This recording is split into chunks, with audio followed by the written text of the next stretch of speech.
Hello, everyone, and welcome to Native American Philanthropy's member education session, Protecting All Native Knowledge Journeys. My name is Savannah Baber, and I'm the Program Manager for Indigenous Leadership Initiatives at Native Americans in Philanthropy. In my role, I have the privilege of working with young leaders in our Native Youth Grantmakers program, as well as the Indigenous Tomorrows Fund.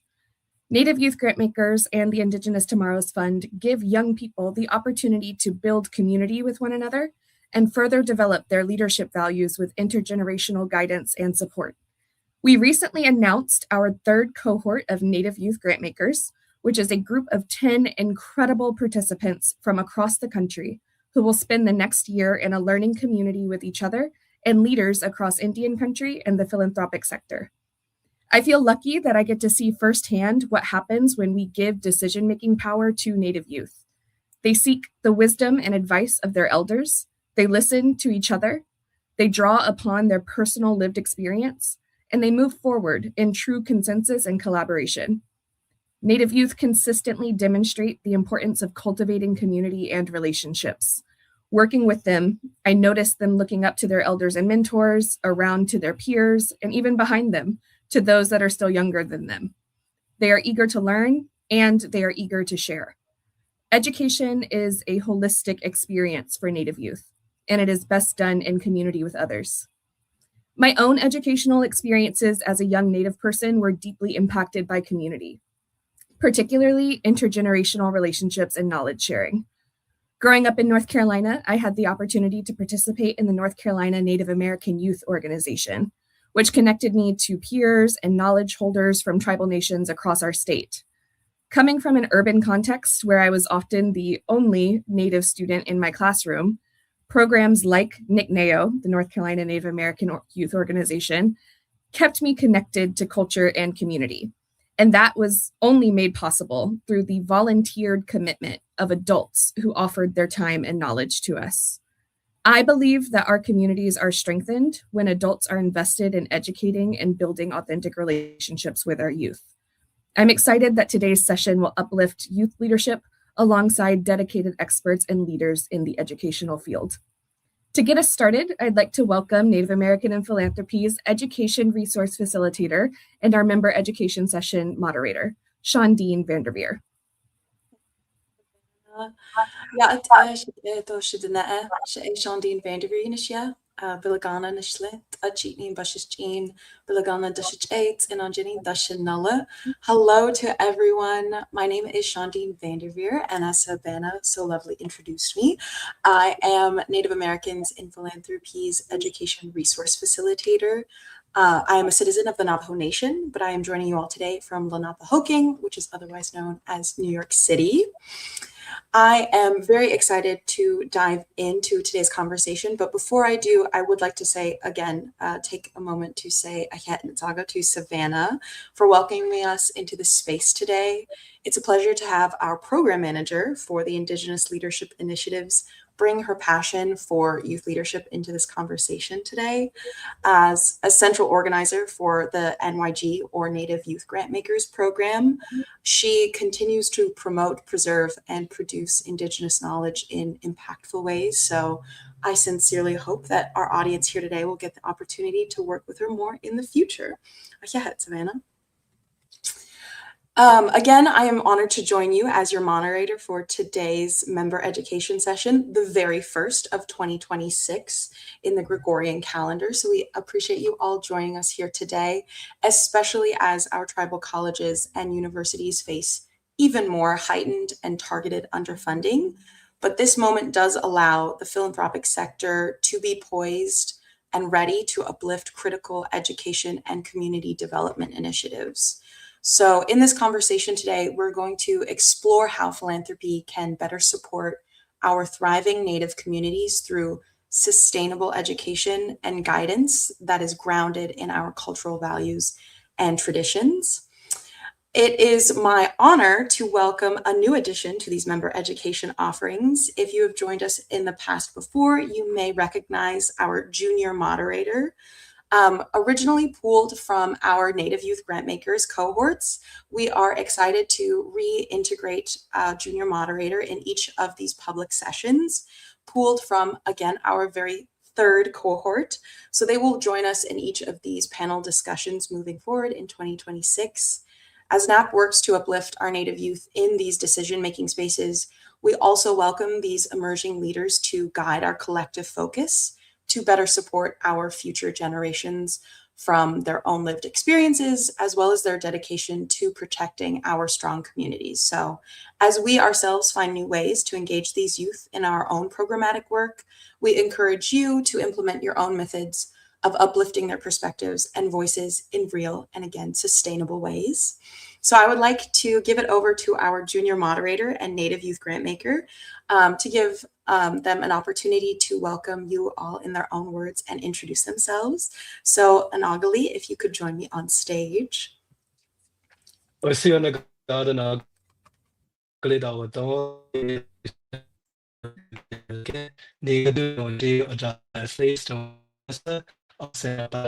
California, Stanford. Hello, everybody. My name is Anagali Duncan, and I come from the Cherokee Reservation, specifically Stillwell, Oklahoma. I'm the son of Kim and Carney Duncan, and I'm a citizen of the Cherokee Nation. And I'm a current student at Stanford University, where I'm studying comparative studies in race and ethnicity and graduating with honors in democracy development and rule of law. I'm honored to say that I'm a part of the third cohort of the Native Youth Grantmakers, and I'm very excited to share this space with you all today. So today I am a junior moderator, and I will be jumping into the conversation to pose a few of my own questions to our panel and speakers. But yeah, I'm going to pass it back to Shandine to continue our introductions. Thank you, guys. Yeah, Anagali. So yes, keep an eye out. They will be joining us a little bit later in the conversation. So to jump right into our first member education session, we are welcoming educators and mentors from across Indian country who are protecting traditional knowledge, who are cultivating new ways of intergenerational exchange, and who are working to improve access to higher education opportunities. So to each of our panelists, thank you so much for taking the time with us today to share your wisdom and for the work that you continue to do on behalf of your communities. So with that, I'm excited to dive in. Doris, Shelly, Tracy, and Julie each have tremendous experience in this area of work, so I will let them give you a little bit of insight into what perspectives they're bringing to this conversation. So y'all, as you're called, please introduce yourself and your affiliations however you feel comfortable. I will pass it to Doris to start us off. Hi, good afternoon, everyone. Thank you, Shandine, and thank you to Native Americans and Philanthropy for holding this space and for inviting me into this conversation. My name is Doris Tinsley. I am an enrolled member of the Shinnecock Indian Nation of Long Island, New York, and I am the creator and co-founder of Native Americans in Higher Education and Mentorship. NAHM was created out of lived experiences, mine own, as navigating higher education systems that were never designed for Native people, like myself, like many of us here on the call. And as someone who has worked directly with Native students and families and communities across tribal nations, urban Native communities, and Indigenous serving organizations for many years. At the core of it, NAHM exists to ensure that Native people are not forced to choose between cultural integrity and educational or professional success. And so I'm really honored to be in this conversation today with fellow educators and leaders who are doing this work in so many different ways. And I'm grateful to share what NAHM has learned about protecting Native knowledge journeys while building pathways that allow our people to thrive on our own terms. And so thank you so much, and really looking forward to our convo today. Absolutely. Thank you so much for joining us, Doris. As our next panelist, I'd like to call up Shelly to introduce herself. Thank you so much, Shandine. Good morning or good afternoon, depending on where you are joining from. Shelly Lowe, Yanishia, Bilagana Nishlin, Anastasia Tachini Bashachin, Bilagana Dasha Che, do Trabaja Dasha Nale, Lo Cantia de Nasha do Santa Fe de Shigan.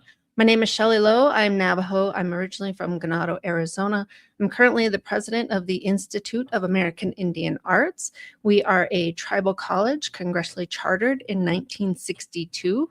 Our mission is to empower creativity and leadership in Indigenous arts, scholarship, and cultures through higher education, lifelong learning, and community engagement. I have worked in higher education for most of my career, ranging from public universities to Ivy League private, and now here at IAIA. I had a little bit of a stint working for the federal government as chair of the National Endowment for the Humanities, but have been a lifelong supporter of encouraging Native students to seek out higher education and finding the avenues that we can create powerful experiences for them to be successful, whether that's support through community, through their tribes, through their families, or support from outside entities such as philanthropic foundations, communities that are local to tribal organizations and tribal communities, or donors who want to support the growth and the success of Native students. Thank you so much for joining us, Shelly. Even that tidbit really goes to show how holistic education is. It touches on so many different industries. So we greatly appreciate you bringing that perspective with you here today. For our third panelist, I'd like to offer Tracy a moment to introduce herself as well. Well, thank you, Shondine Sokoli, Swagwaits, Tracy Canard Goodluck, Nunyats.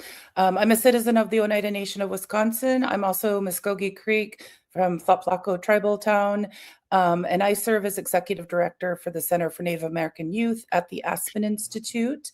And the Center for Native American Youth, for those of you who don't know, is a national Native-led nonprofit focused on building up Native youth's Indigenous leadership. So we're very values-centered, Indigenous values-centered, providing opportunity and seats at the table for Native youth to be a part of the discussions when decisions are being made. We offer several fellowships that for Native youth on various topic issues, all centered and grounded in sovereignty and self-determination. Prior to that, I served under Secretary Holland and Assistant Secretary Brian Newland at the Department of Interior. And part of my portfolio was working on education. So worked quite closely with the Bureau of Indian Education at very high levels. I was fortunate I got to work with Dr. Shelly Lowe here, who just introduced herself. So it's really good to see my former colleague on this panel. And prior to that, I was also started my career as a classroom teacher, teaching on the Hopi and Navajo reservations and the Tulalip Reservation, and also co-founded the Native American Community Academy in Albuquerque, New Mexico. So that was a school where we really looked at Indigenous holistic ways of teaching and a wellness model. And so it's really pertinent to the work I'm doing now at CNA. And I just want to say I'm really grateful to Native Americans in Philanthropy for having me and CNA represented on this panel. We're very grateful. And I'm looking forward to the conversation today. Absolutely. Yeah, Tracy, thank you so much for joining us. We're excited to have you with us here today. And for our final panelist who will be joining our discussion, if I could have Julie take a few moments to introduce herself as well. Hi, good morning, everybody. I am Julie Garreau. I am the founder and CEO of the Cheyenne River Youth Project, a nonprofit located on the Cheyenne River Reservation in South Dakota. I'm a tribal member of the Cheyenne River Sioux Tribe, born and raised on the reservation. And I have had the honor of being a part of CRYP's very exciting development.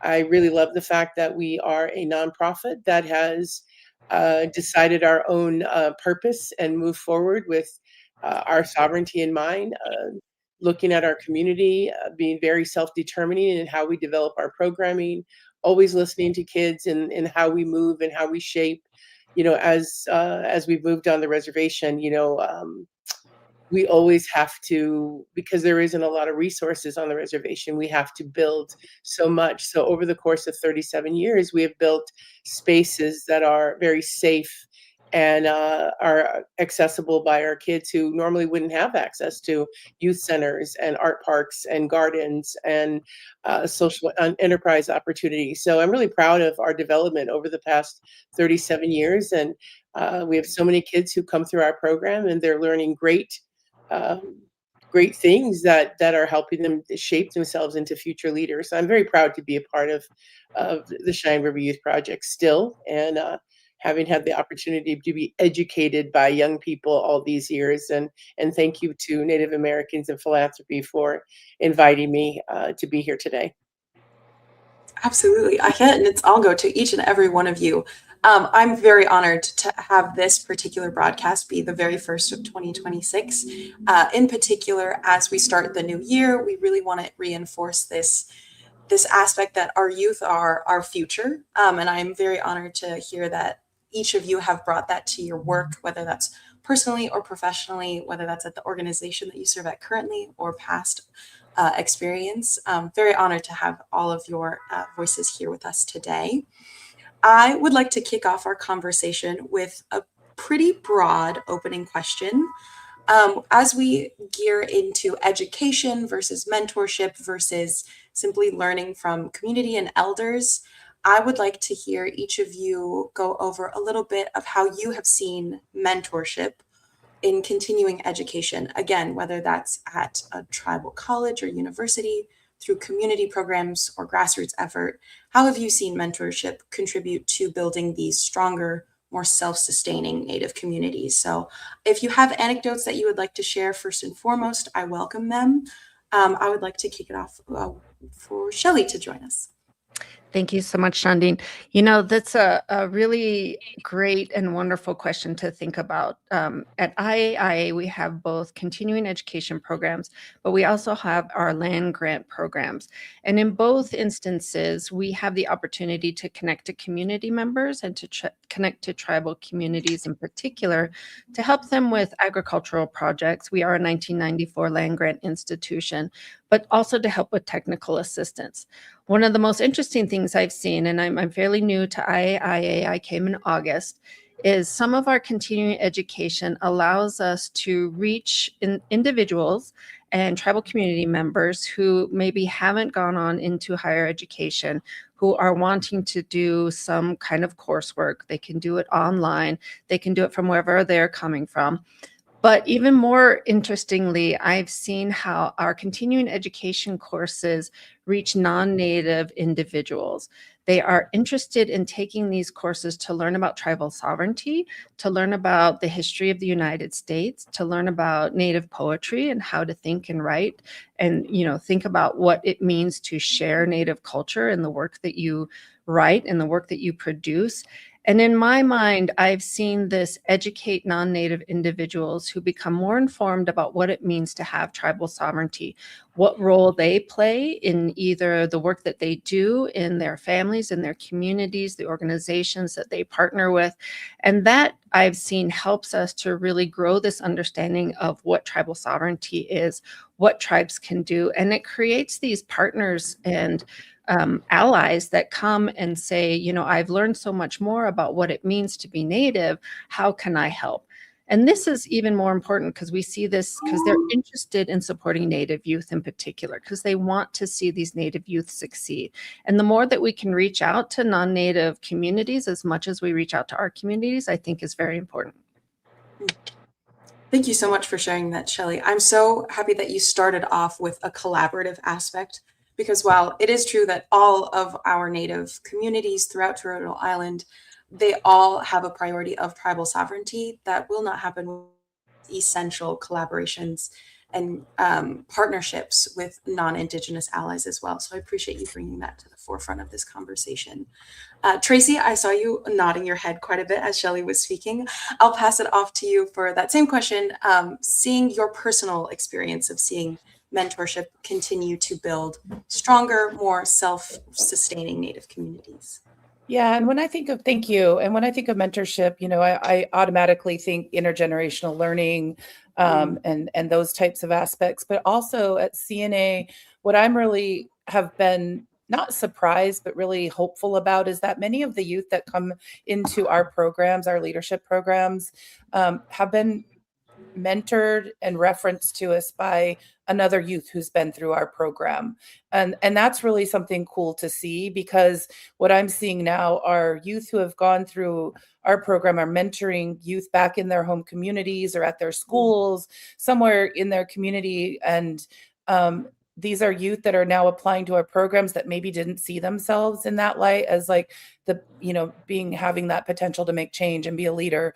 But their peers did, and their friends did, and they're getting mentored by this other generation, their same generation, or somebody who's, just slightly older than them. And then they're applying to our programs. And I'm really excited that, we're seeing that kind of momentum, but also, intergenerationally speaking, mentorship is critically important. I mean, I think that it's just a natural cultural thing that we do in our tribal communities. And whether you're in an urban environment or on, in your tribal homelands, intergenerational learning and mentorship is just something that is cultural, I think, to all our people and tribes. And so it's really natural for us to blend in that mentorship with elders, with mentors in a field, a practice area that youth have, whether it's environmental justice or public safety or some, whatever the issue area it is, native language revitalization,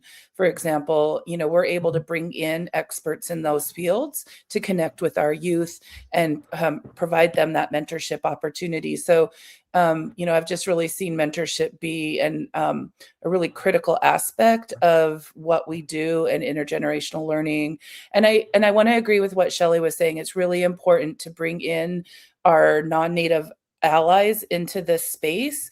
Not only are they mentors, but they also, Native people, we're not static. We don't live just within our own tribal communities.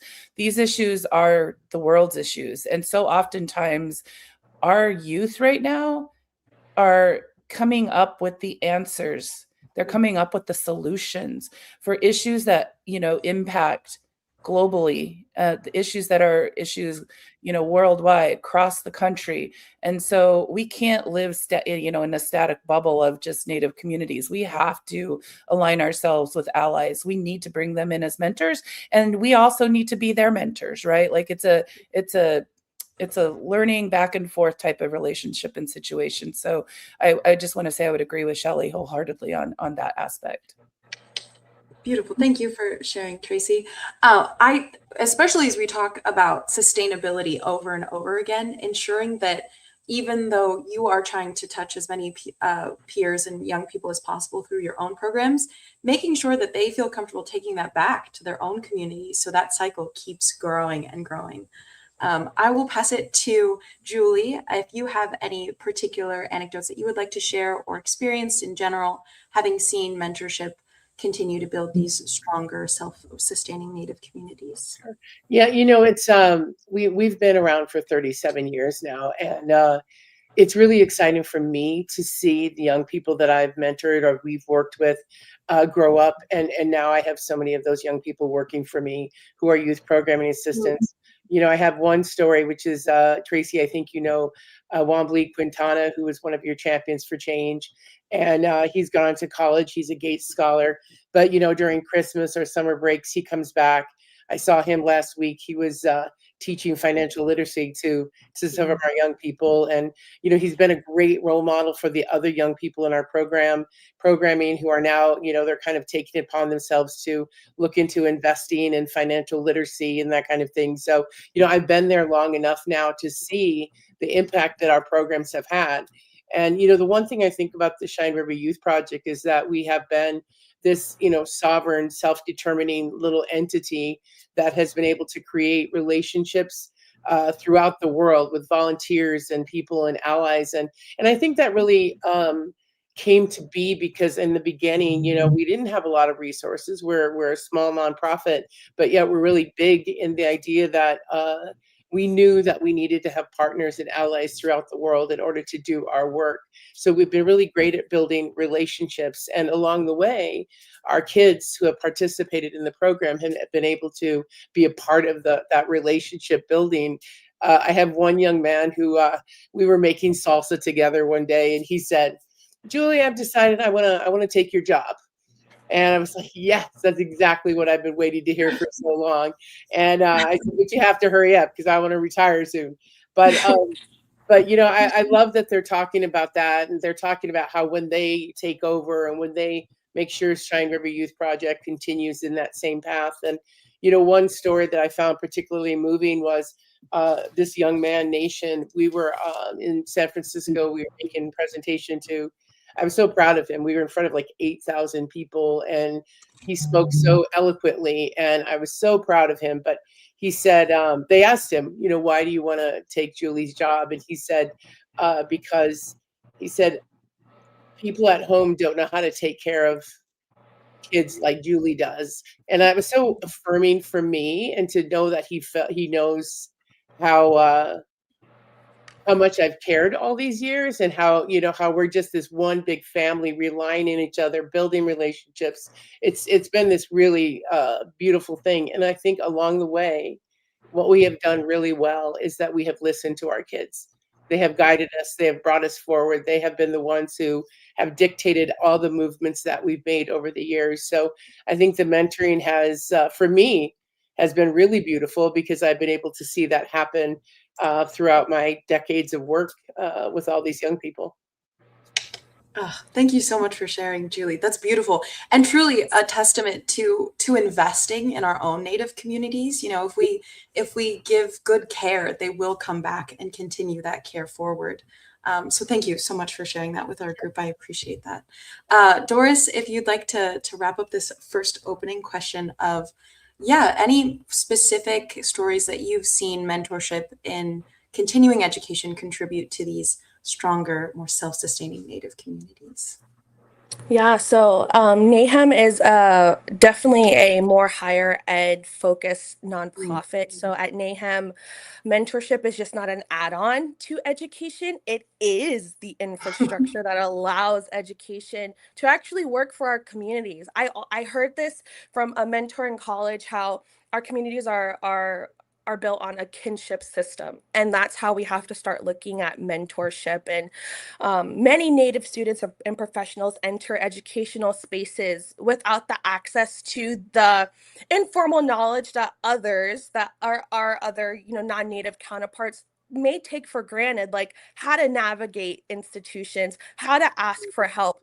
What is a bursar's office? How do I go and apply for this college financial aid? Why do you guys need my mom's W-2s? Like those bits of information, it seems really minuscule when we talk about the sense of education, but that alone, mentorship fills those gaps in ways that formal education alone cannot. And so here at NAHAM, mentorship is intergenerational. To us, it's not about upward mobility or career advancement. It's about knowledge transfer, whatever that knowledge is, whether it's, we're at the feet of our elders, our practitioners, our community leaders. There's ways of carrying knowing that does not exist in textbooks. And when those voices are integrated into educational pathways, learners, our community members, our youth, even our young adults, they begin to see themselves not just as students, but as future knowledge holders and mentors themselves. And so that's why NAHAM, in our name, it's mentorship. And we don't think of it as the traditional sense of mentorship. We think of it literally as cultural mirrors. Who can we have a mirror to someone else? Who can I see myself in spaces that maybe weren't built for us? My mom always says, if you don't have a seat at the table, build your own table and build your own seat. And so here at NAHAM, that's what we are hoping to encourage and uplift in our spaces. Beautiful. Thank you so much for joining us in this conversation. I know you will notice in the audience that we have so many different types of organizations joining us here today. In particular, it's an honor to have NAHAM as such a smaller grassroots nonprofit joining us. They have been a part of our network for quite some time. So I am very excited to see the differences and the similarities between your organizations in that respect. So I appreciate you sharing a little bit about the uniqueness of NAHAM's makeup. As we move forward, I do want to note, while I will start directing these questions directly to one of our panel speakers, if anyone else has a similar add-on or wants to simply jump onto the conversation that's happening, please let me know. This is a free space, and I want to make sure that each of you have enough time to share what you'd like to. But Shelly, focusing on your experience, could you share a little bit more for how student engagement changes when their cultural worldview is woven into the curriculum and teaching style? Because that is one of the unique things about IAI. Yeah, sure. And, I'll talk about this because I've seen it be implemented at other institutions. I've come into institutions that didn't have a lot of Indigenous and Native cultural worldviews intertwined into the teaching styles and what students were teaching, the curriculum that was offered. The unique thing about IAI is that's the foundation of the institution. It's about bringing those Native cultures, traditions into everything that the students are learning. That's the art, that's the creativity that they're learning, but it's also the math and science that they're taking as well. And I think the first thing that happens when we ensure that we include cultural knowledge, Indigenous knowledge, worldviews, ways of knowing, is that it validates where our students come from. They have come from communities, families where there has been sometimes deep traditional teachings, and they come with that value, they come with that knowledge, they come with that strength into institutions that oftentimes are completely inept at understanding what that strength is. At IAIA, you can come in and we value that strength that you bring in with you. We validate your experience and where you're coming from. So you start off first and foremost knowing that you're coming in with gifts, you're coming in with strengths, and you're coming in and you're going to hone in and strengthen those gifts that you've brought in. But it's also, in many cases I've seen, it's about our work being reparative.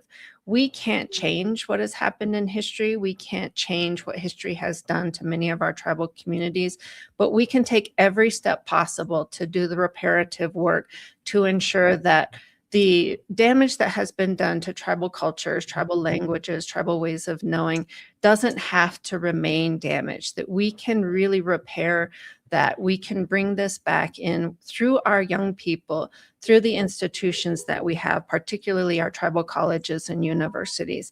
And when we find that, we lead with this kind of reparative thinking and this reparative work, our students start to take on that role as well.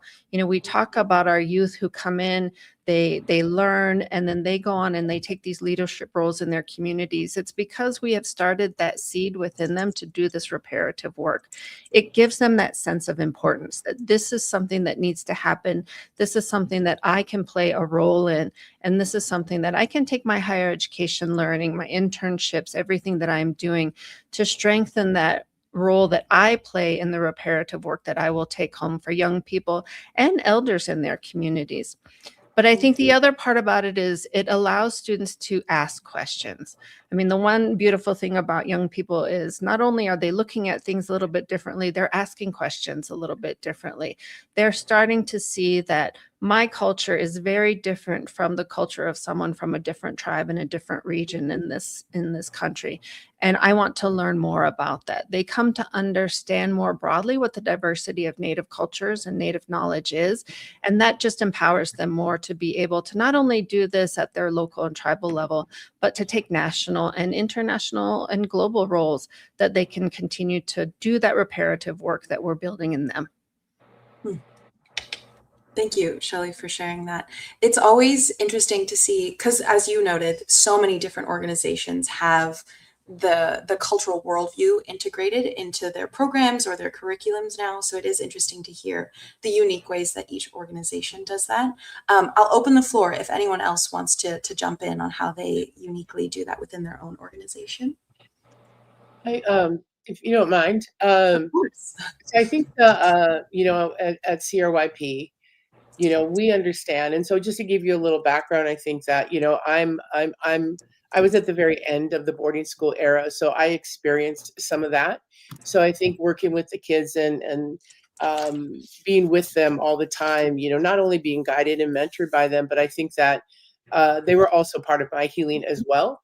And I think that what Shelly was saying about the reparative work is really highly connected to cultural values and language and Lakota values and all of that. So we've really tried to make sure that our Lakota values and Lakota reclaiming that as a part of all the programming for everything. But we've also done that at a level for the organization, really working to indigenize the organization, but helping kids understand that your Lakota values toolkit, if you will really take you through life. Can make you have a really great life.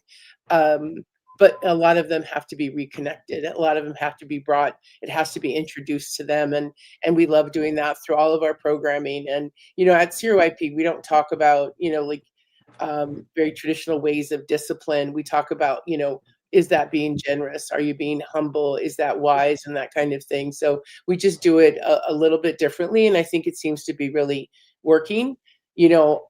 Also something Shelly said that stood out is that we always use the term, for Cheyenne River, by Cheyenne River, because as tribal members, we've created this organization that serves our community. All reservations, all Native people are not alike. And, we may have similar challenges, but we're also very different, and we're doing the work for what our community needs. And that's really important. And so, what we're seeing kids talk about is, I'm becoming proud to be Lakota. I'm learning about my relatives. I want to be a good relative. And I do really think that comes from the work that we're doing and how we're encouraging connection to culture through all of our programming. Again, that holistic aspect of education is not just tied to culture. Culture is not just tied to identity. It's interwoven, Tracy, I saw you unmute for just a second. Yeah. I just wanted to chime in on this question too, because I think it's really important. And I think, both Julie and Dr. Lowe hit on some really critical aspects of the reparative nature. And what's really, I think, exciting to see for me is that our youth right now are the ones taking the lead in this cultural kind of revitalization movement more so. And they're repairing our generation, my generation.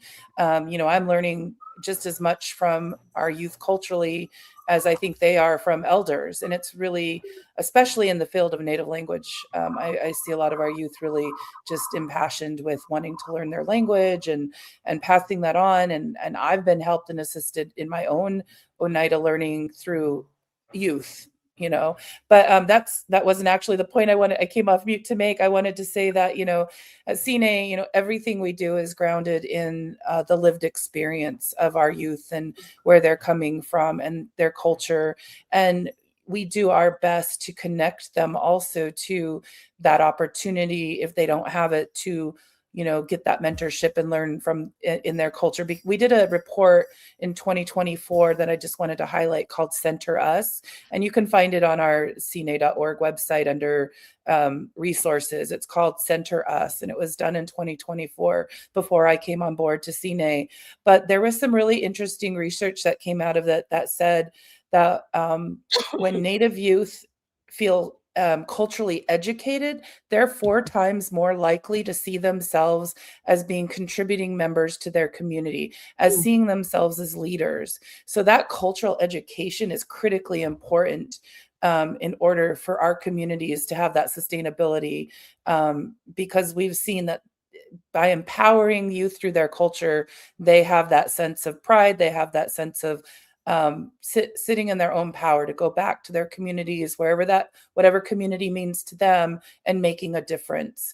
And we've seen, though, however, also in the Center Us report, that only 40%, I believe it's 40% of Native youth currently have access to Indigenous curriculum in schools. So obviously we need to do more. We need to do better. I think the organizations on this call right now, on this panel, we know that, and we're doing the best we can.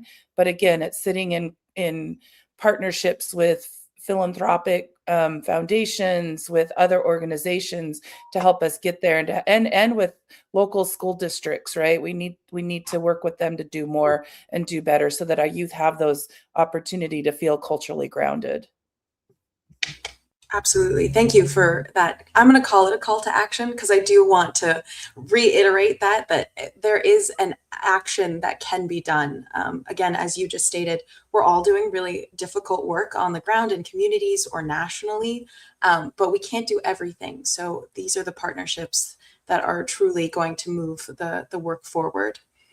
As we move deeper into our conversation, I'm going to take this opportunity to bring in our junior moderator to ask you a couple of questions that try to help envision what is needed to move the work forward. So Anagali, if you could join me on stage, I'm going to pass it to you to pose the next few questions.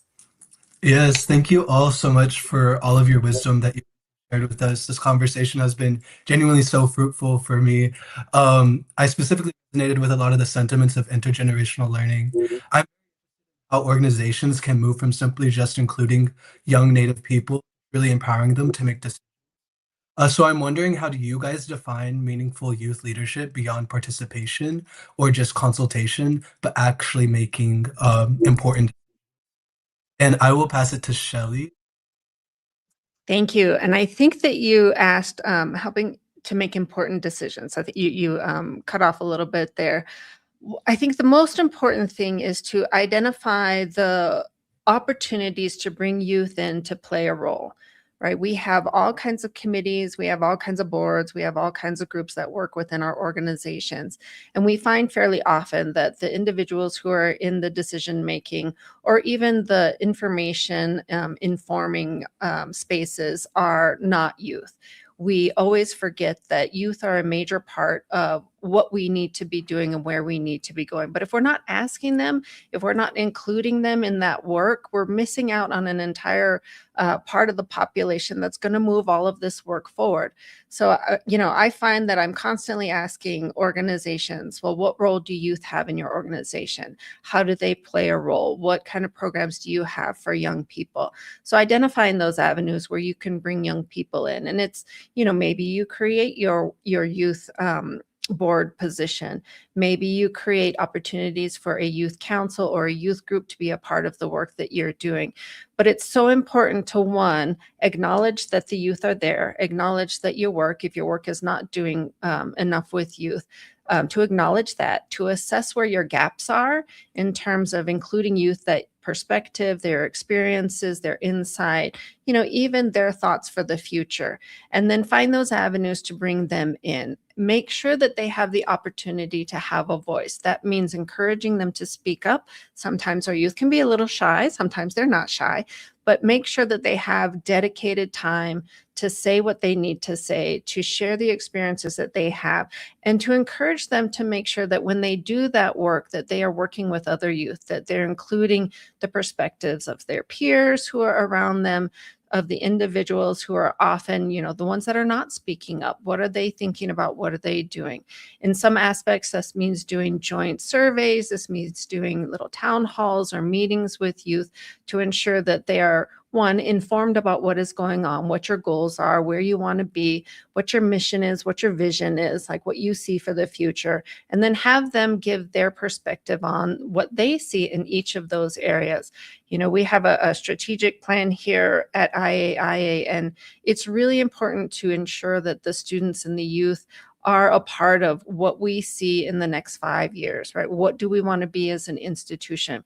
Because the reality is none of us are going to survive as institutions if the youth aren't aware of it. They're the ones, like Julie said, are going to be taking our jobs. And I can't wait to meet the individuals who want to take my job down the road, right? But we want to ensure that we are preparing them, where we're putting them into situations where they can learn to do these jobs, where they can be so excited to say, I'm going to take your job one day, and making sure that they have that opportunity to be a part of all of the work that we are doing. Thank you so much. I think it is really important that we kind of meet youth where they're at, and I think it's really great that you just brought that up. I am actually very interested to hear from Tracy and CNAY's perspective of this, because I know you guys are very dedicated to centering specifically Native youth voices within wherever they're passionate about. I'm a little, so if you could share your perspective. Yeah, absolutely. Thank you. And I know that you were one of our Sync fellows back before I came on board. So really excited that you went through our programming, and I look forward to meeting you in person someday very soon. But yeah, at CNA, it's really important that we center youth voices at the leadership table. I have an advisory board, but I also have a youth advisory board, which is much more, if any of my advisory board members are on this call today listening, my apologies, but I really take my direction more from our youth advisory board more than anything. It's really important that we walk that talk, right? If we say we're going to center youth voices and bring them to the table, then that's what we need to do. So at CNA, my youth advisory board is comprised of former fellows who have gone through our programming. So they're also alumni. They're the ones mentoring, as I mentioned earlier on this call, that next gen of their peers. And they really have thought critically about what issues and needs to be addressed. And so I really take my direction from them. The other things we do besides our youth advisory board, we have a leadership portion of the youth advisory board. So Julie, I just want to say Wombly just finished his term as part of our leadership. Wombly for president someday, right? He's amazing, and I'm glad you brought him up because he's great. But all our youth are, right? All the youth who have gone through our programming are very passionate. They have a lot to say. As I mentioned earlier, they are the ones leading solutions for the issues in their communities. And so it's really important that we bring them to the table. Some examples of how we do that are we provide funding for them to come with us to conferences, such as just most recently, the NCAI's convention in Seattle. We brought 4 youth with us. They were on panels. I shared the stage and the microphone with Ian Teller, our outgoing youth advisory board president. We had youth on panels, and we had youth that drafted for the first time a resolution and presented it to NCAI, and it passed. And it was all about their resolution that they drafted was all about bringing youth to the table, making sure that tribal leaders and tribal orgs walk that talk and provide opportunities for the youth to be at the decision-making table. So everything we do is about making sure we provide those opportunities. And this is where other partnerships can help us out because, we don't want the youth to have the burden to bear those costs to get into those spaces. So we provide them conference registrations, hotel, flights, per diem for food, et cetera, so that they have the opportunity to be in those spaces. Additionally, a lot of our programming, it has come about because it's been youth driven. For example, our Braveheart Fellowship, which is centered on environmental and climate justice, came about because that's what the youth said we needed to do. So we really try to center youth voices and youth leadership in everything we do. Thank you so much. I think it is really important to talk about kind of the hurdles that a lot of youth have to go through to kind of get into those spaces. And it's really important that you brought that up. I will now be passing it on to Jolie because I really want to hear from you as well. Thank you very much. I think one of the things that I think that we really try to do with our kids is provide safe spaces. When we survey our young people and we ask them, why do you come to CRYP or why is CRYP important? So many of them respond with, it's safe. I feel safe here. And I think that that's probably one of the most important things that you can bring to a young person, because when someone feels safe, whether you're a young person or an adult, that's when you can really begin to thrive, because you can begin to think about what my future could look like. So I think that, working with them, giving them these safe spaces and then these opportunities to learn, all in the end are opening doors so that they can thrive and imagine, this is what I want to be, or this is what I want to do. So, creating that safe space is probably the most critical thing. And in order to do that over the years, I mentioned earlier that we have to build everything because our reservation didn't have facilities and that kind of thing. But every time we went to build a facility, we talked to the kids about, okay, we're going to build this youth center. What do you want in this youth center? We're going to build this teen center. What do you want in this youth center? And, and that's where we got the dance studio, the gymnasiums, the classrooms, and all those ideas all came from kids. So we have been completely guided, even in facilities. And then when we have the facilities, we're able to create the programs. And that's how we've created, the internships, the fellowships, the youth employment initiative, and all the things that we do. And I can see kids thriving. And some of them come from really tough situations and they are struggling. But when they come to CRYP, they can breathe, they can take a moment. But what we also understand about working with young people is that, it's not just, they just join a youth employment program. Sometimes they're involved getting, shoes and clothes so that they can come to work. So there's so much more involved with bringing kids into the picture. But when they tell me that it's a place that they feel safe, then I feel like that's probably the most important thing for us, because when you are safe, you are able to think about how you can thrive. Yes, thank you so much. Safe spaces are so important, especially coming from like a tribal reservation myself. Like it is like I said, there's so many barriers and a lot of places don't feel safe, and it's really important that you guys are doing that work as well. And lastly, I'll pass it on to Doris because I'm really excited to hear what you have to say. Yeah, thank you. It's amazing to sit here and listen to all of these amazing panelists. I'm a little bit early in my journey, and so I just am really honored to sit here and learn from you all.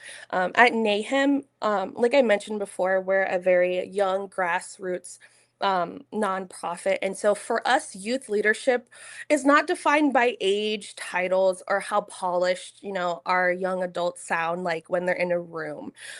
We define it by relationship, responsibility, and trust. And so a really big thing in our org is we're really big on workforce development. People like to call it building the bench in their community. And so we always follow 3 rules when we are interacting with our youth and young adults. First at NAHEM, we understand that we have to let control. If we want to have leaders, and we always treat young people in our community, in society, as leaders in training, but they're leaders right now. So we have to be okay and comfortable letting go of control, being okay with someone making a different choice than we would, and learning along them rather than correcting them.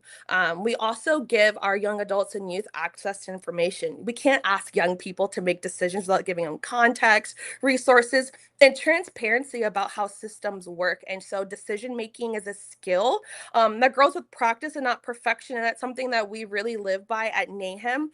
We give our young adults, our high schools, our middle school kids, even our young adults, our 25s, even our 30s, the access and control to have positions within our org. So one, we're building up resumes, we're giving them real life hands-on experiences, not in training, but we're giving them the opportunities to be leaders. And finally, we like to be culturally grounded. And so when young people understand their roles in relationship to community and to their ancestors and to future generations, leadership becomes an extension of responsibility rather than performance for us, that we've learned. So we stand firm on when youth are trusted with real authority and they're supported through that mentorship we talked about earlier, in that relationship. They don't just participate, but they lead in ways that strengthen community and carry that knowledge forward. And so youth leadership and decision making is a huge part of what we do at NAHEM, because we see it happening in real time, that we aren't just preparing young people for the future, but we're helping them recognize that they're already shaping it right now. They're not in training anything, that they're leaders right now. Thank you so much, Doris. I feel like I often do hear that we are the future, but we are also the today. And I think it's really great that you really prioritize that in your leadership at NAHEM. I'm going to go into my next question, my final question. So we've talked a lot about the importance of youth leadership and giving young Native voices a seat at the table. Once young leaders are involved in advisory rules, the next step is helping them move in positions where they can make decisions and lead. So with that in mind, how do you guys create pathways for young leaders for young Native leaders to move from advisory roles into positions of authority. And I will be going in reverse role. So back to Doris. Yeah, thank you so much. Can you repeat your question one more time for me because my audio kind of tripped out? No, yeah. So with that in mind, how do you create pathways for young Native leaders to move from advisory roles into positions of authority? Yeah, and so one thing that we take pride in at NAHAM is we do a lot of governance training in our programs. I am very biased myself because I'm a current student of an MTAG program at University of Minnesota Duluth, which is Tribal Administration and Governance.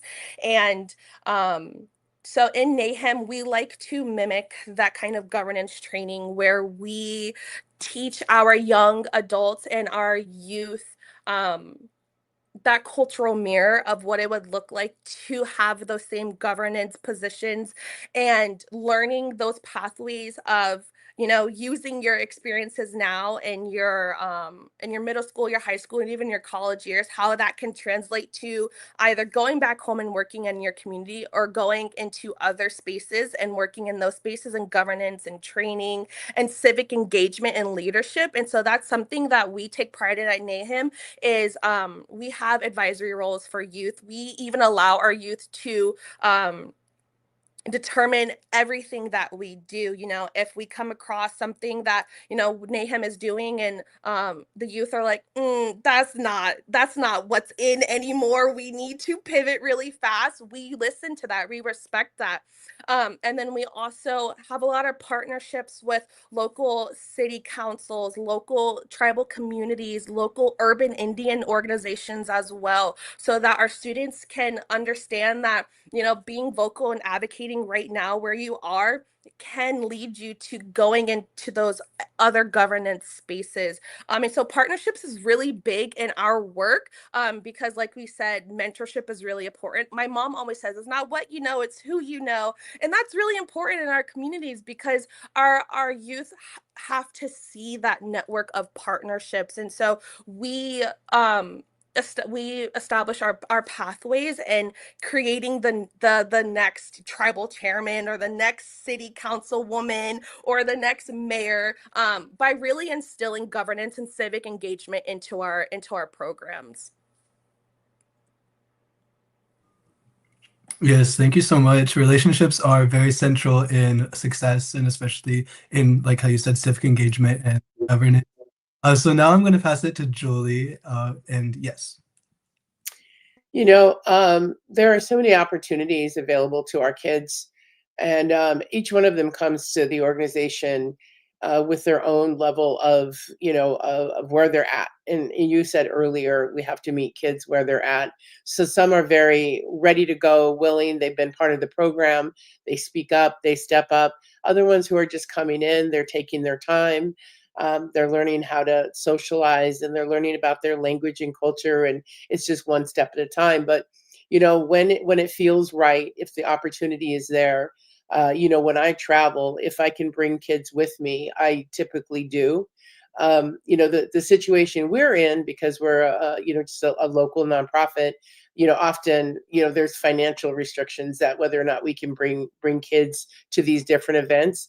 But, we also have good partners and we will bring them. And if they want to step up and speak and make presentations, which, I'm more than happy to let them do that. We did have a young man who, he's quite the little artist. And last year we were able to take them to the Folklife Festival at the Smithsonian Institute. And as part of their week-long festival that they host. And so we host a Red Can Graffiti Jam every year. And he was one of the artists chosen. So he and another young girl went. And when he came back, he asked the art teacher, he said, can I start teaching? Can I teach a class? So of course, if they're willing to, if they want to do that, we give them the opportunity. But there's also been times when I say, do you want to do that? And the fear just comes over their faces. So we meet them where they're at. And, but the opportunities are certainly always there. when you come to visit CRYP, you will see just, there's kids everywhere. They're just going to class from class to class, and they're just being kids, and it's really, really great too. But if they want to step into another role, the opportunities are certainly there. But again, some of them are coming from really tough situations, and it's a step-by-step process for them. But certainly, the opportunity is them to be there and to thrive, for sure. Thank you so much. I think it's really important that investing in individual youth strengths is like very central to your guys' goals, and because leadership looks different for everybody. And now I'll be passing it to Tracy. Sure, thank you. Hopefully you can hear me. Okay, thank you. And I just want to say yes and yes to everything Doris and Julie have said. And I know I'm going to say yes to whatever Shelly says as well. Great minds on this call. And at CNA, I think we've touched on it. Everything they've said, the mentorship, I think, is really crucial for that next step. Our building up our alumni base really is also critical. And CNA, we're kind of in that transition right now. We turn 15 this year, and that's a pretty big step for us. And we're out there doing an alumni kind of tracer study right now to see what our alumni are doing, what kind of influences have they been having in their community or nationally, and how can we best support them moving forward.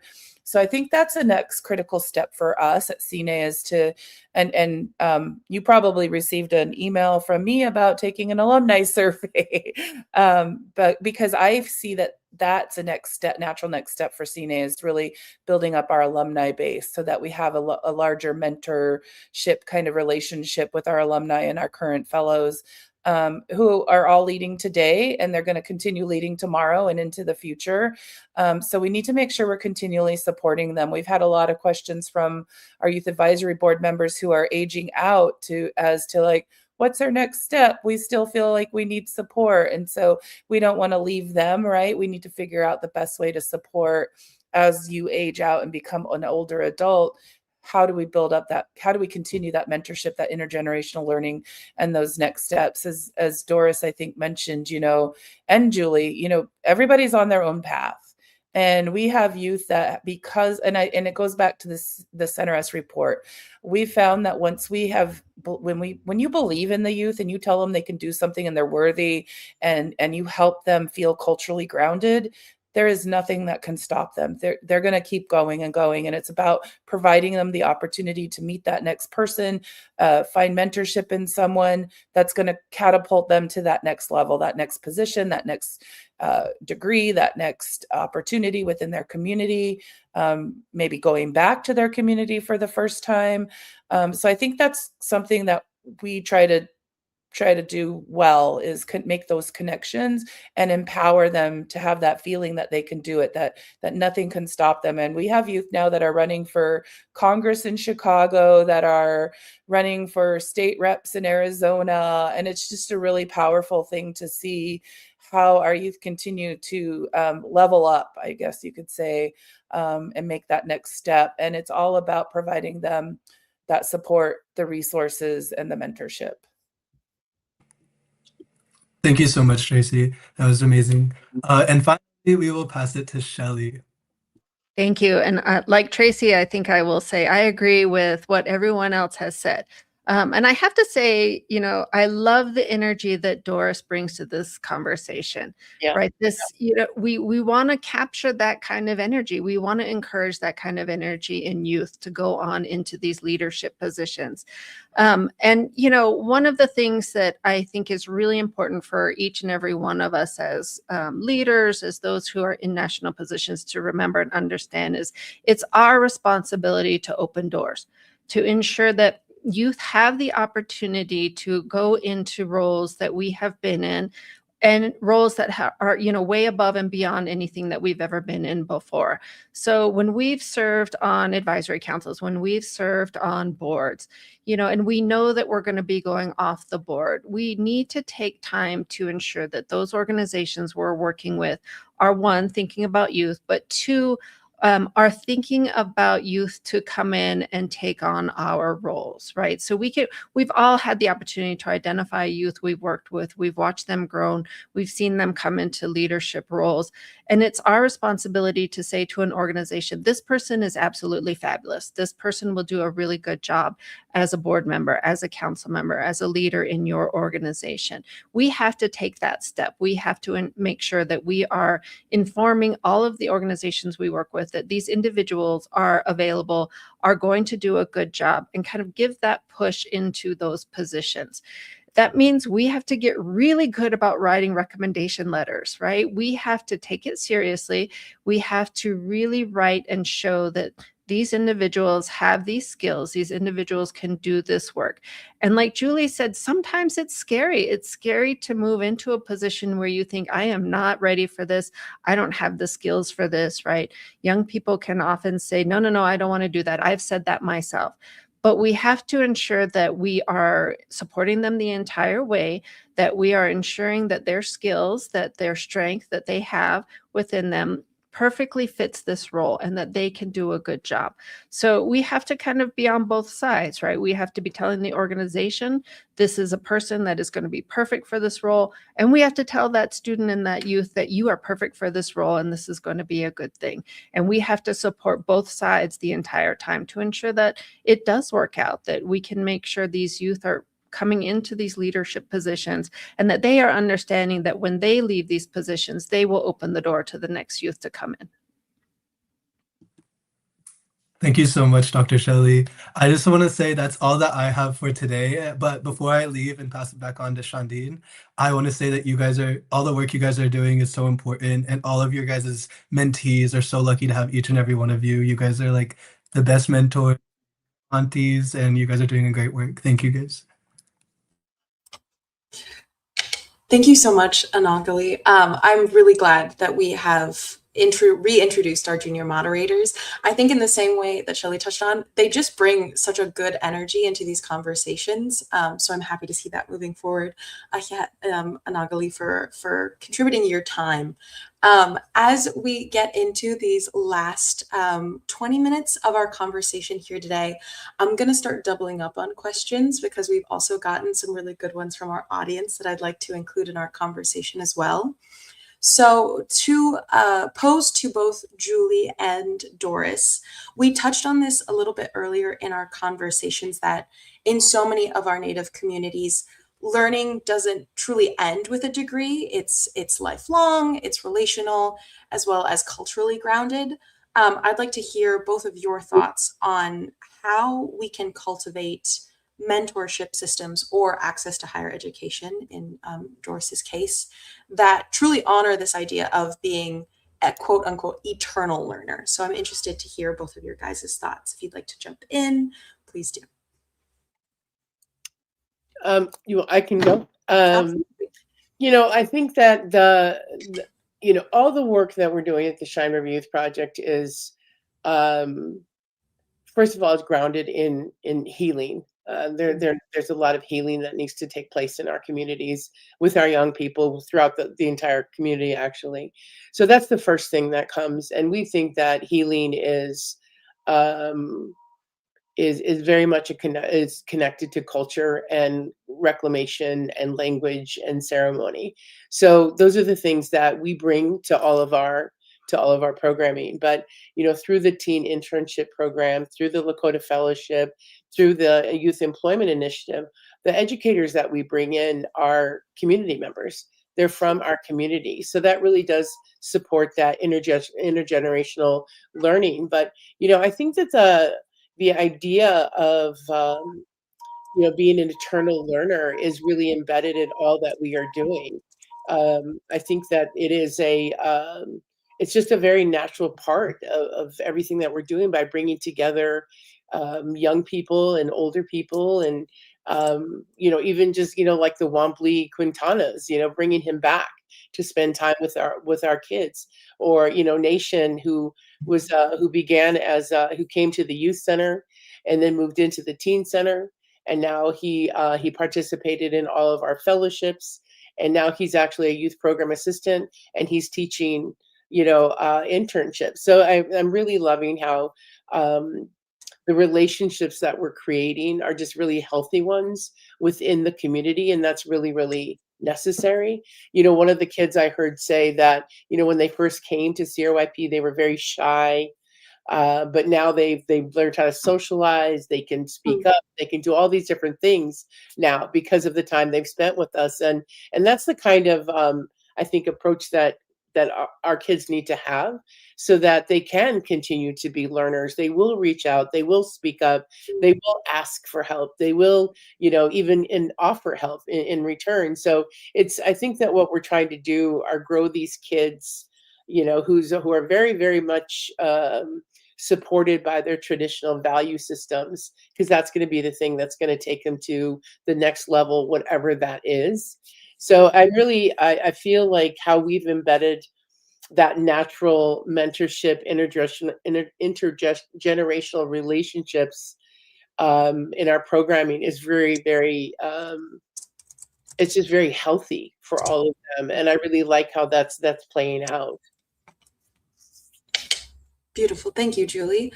Doris, same question to you. Does it mean something similar to your organization? Does it mean something different, this idea of being an eternal learner? Yeah, to NAHEM, it's gonna sound cliche, but to us, learning doesn't move in a straight line.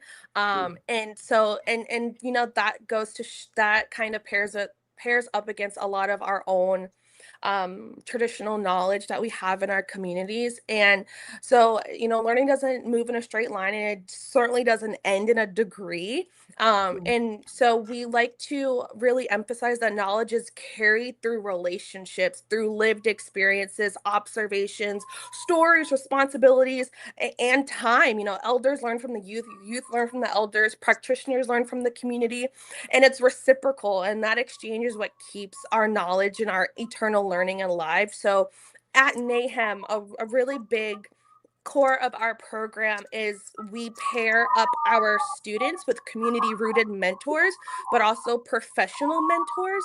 And so to us, that mirrors the cyclical life cycle that we have in our communities, where we're constantly pairing our program ambassadors. We like to call them, where they're always having, that forward-thinking mentor, but also that culturally grounded mentor, and that's what kind of helps us honor lifelong learning. Is we're not just pairing individuals for success, but we're preparing them to protect knowledge. What does it look like to strengthen continuity? What does it look like to keep your knowledge remaining alive when you're constantly battling walking these two worlds as a Native student in higher education, whether that's in the workplace, whether that's in a trade school, whether that's community college, whether you have a knack for entrepreneurship? Unfortunately, our community members, we cannot unzip this body and this identity we're in. And so here at NAHEM, we're all eternal learners having to walk in these two worlds. So we think of it as the cyclical mentorship cultural mirror process.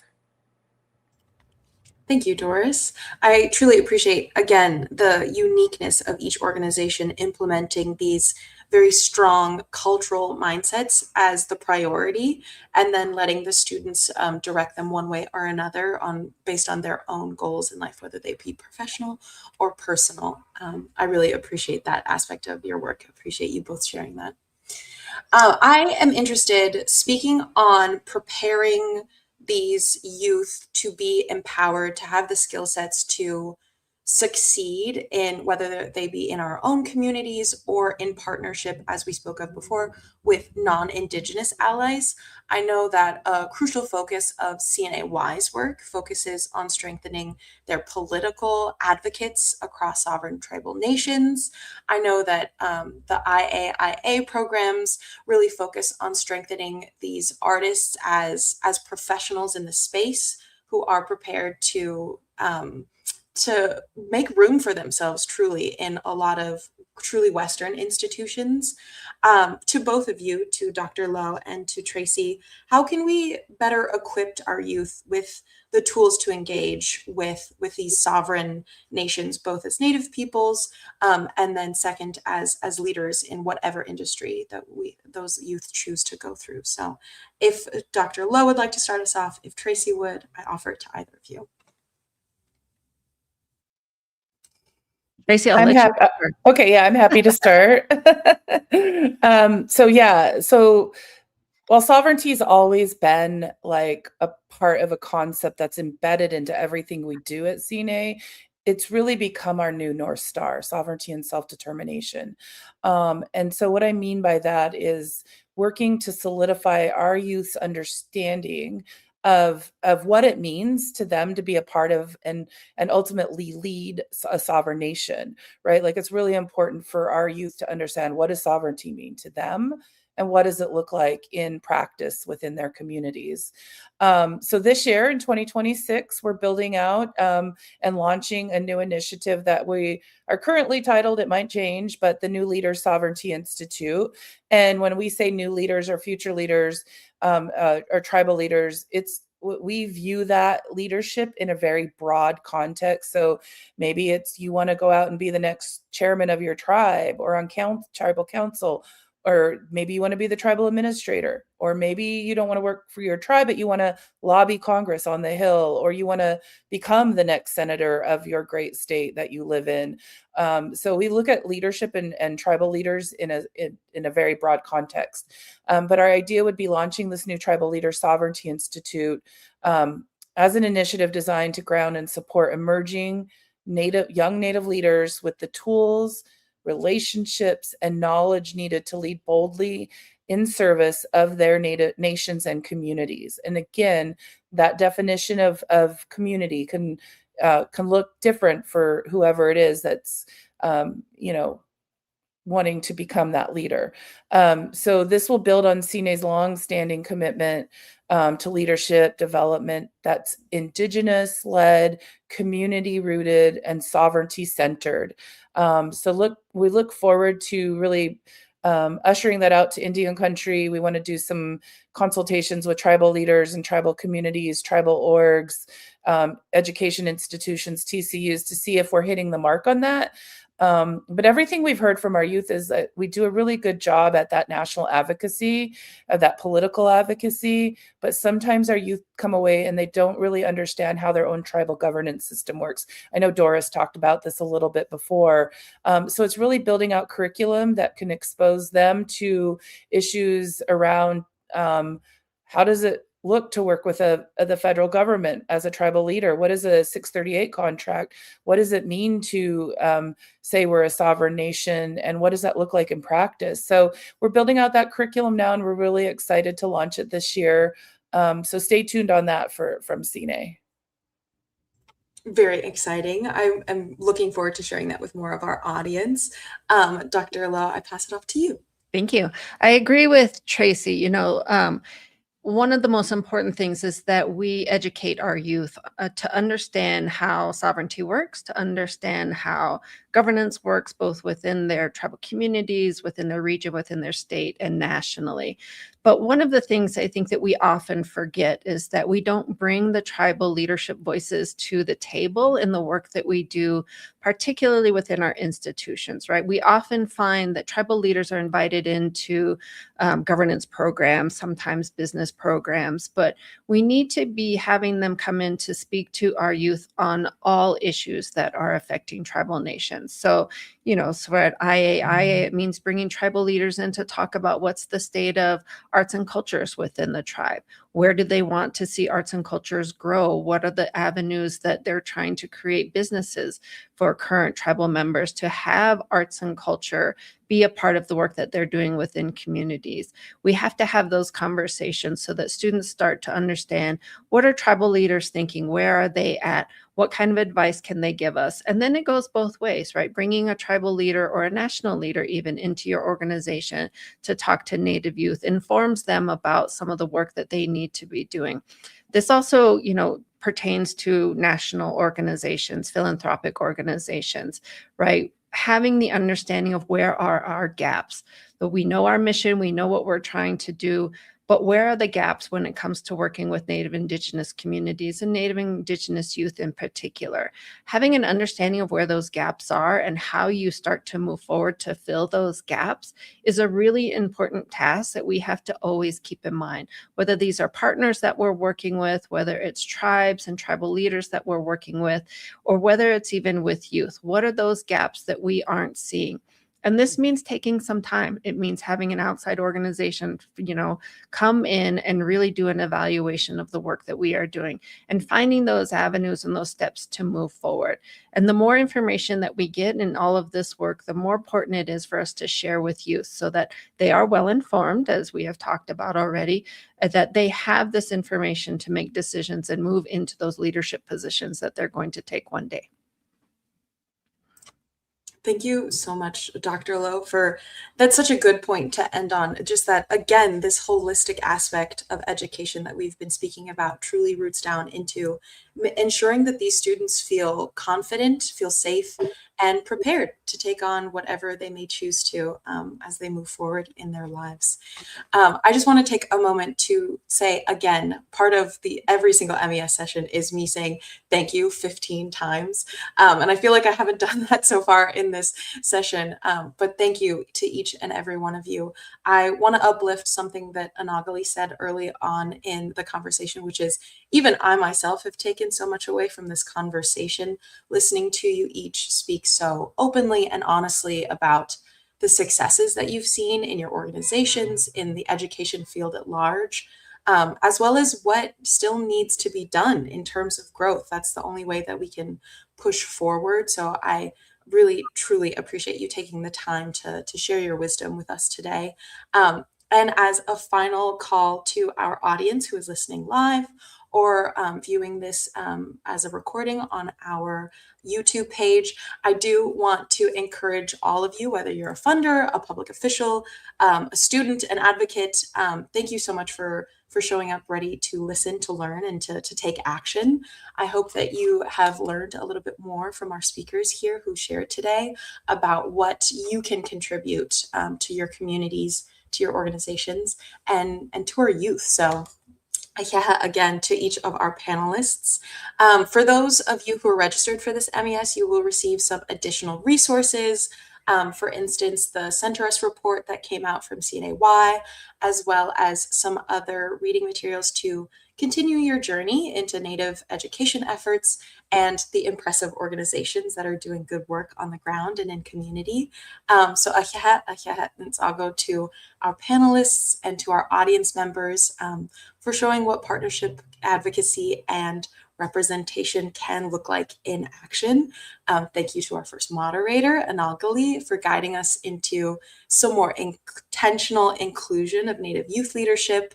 I appreciate each and every one of you for joining us today.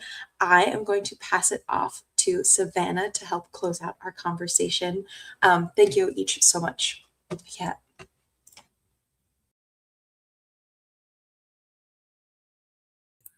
Thank you, Shondine. Thank you for moderating this conversation today. Thank you to Julie, Doris, Tracy, and Shelly for all of your insight and perspective and your expertise that you so graciously shared with us today. Thank you to Anagali for being such a wonderful first junior moderator this year. Thank you for everything that you added to our conversation. And thank you to you, our audience, for joining us today and for listening and being in this space with our wonderful panelists. I'm really reflecting on how our panelists so beautifully described education and leadership as intergenerational relational experiences. Relationships are the building blocks of community, and we are only as strong as our connections to one another. Making sure that our young people are surrounded by strong support systems directly contributes to how our communities thrive. I'm struck by the deep care that each of our panelists hold for Native youth. Young people thrive when they feel valued, respected, seen, and heard. And these organizations that we got to hear from today are modeling how to do that with intention and love. On behalf of Native Americans in Philanthropy, thank you again for joining us. We invite you to stay connected by following our YouTube channel, signing up for our mailing list, or becoming a NAP member today. Member education sessions like these are open to the public as a highlight of our member benefits. NAP membership is open to Indigenous relatives as well as non-Indigenous allies. If you are not a NAP member yet and you would like to learn more, we encourage you to visit our website, nativephilanthropy.org, or email our team at membership@nativephilanthropy.org. You still have time to join our network of dedicated nonprofit professionals and cross-sector partners before the kickoff of our member-exclusive content this year. As our network grows, we are honored to continue offering this additional space of growth to strengthen your philanthropic knowledge. All active members are welcome to join this year's first member-exclusive content webinar on February 19th, featuring Hannah Hanani, Executive Director of the Hopi Foundation, who will guide participants in an engaged, practice-focused exploration of how tribes can begin developing their own philanthropic programs to mobilize resources and advance community-driven development. Finally, all audience members who registered for this webinar will receive an email with a link to a short survey. It should only take about 4 to 5 minutes to complete, but provides invaluable feedback for our team and direction for future session planning. Please take a few moments to share your thoughts on today's discussion and what you'd like to see in future sessions. Again, thank you so much for joining us today and for hearing from our guest panelists and our moderators. It's been a lovely conversation. I know I learned so much, and I hope that you all enjoyed it as well. Thank you all so much from all of us at Native Americans in Philanthropy. We hope that you enjoyed the rest of your day, and we hope to see you back here for our next member education session.